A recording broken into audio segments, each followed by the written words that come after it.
Hormuz జలసంధిలో యుద్ధ మేఘాలు. ప్రపంచ వాణిజ్యానికి ఇది అతిపెద్ద ముప్పు. మన షిప్పులు అక్కడ చిక్కుకుపోయాయి. కానీ ఇండియా దగ్గర ఒక మాస్టర్ ప్లాన్ ఉంది. అదే ఐమెక్.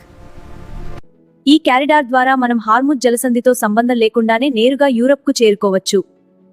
ఎలాగంటే ముంబై పోర్ట్ నుండి యుఏఈ పోర్ట్ కి జాలమార్గం, యుఏఈ నుండి ఇస్రాయెల్ కి రోడ్ మార్గం ద్వారా, ఇస్రాయెల్ హైఫా పోర్ట్ నుండి గ్రీస్ పోర్ట్ కి జాలమార్గం ద్వారా. దీని ద్వారా 40% రవాణా తగ్గుతుంది. జనవరిలో జరిగిన ఇండియా EU ట్రేడ్ డీల్ దీనికి మరింత బలాన్ని ఇచ్చింది. అదానీ హైఫా పోర్ట్ ఇప్పుడు చాలా కీలకం.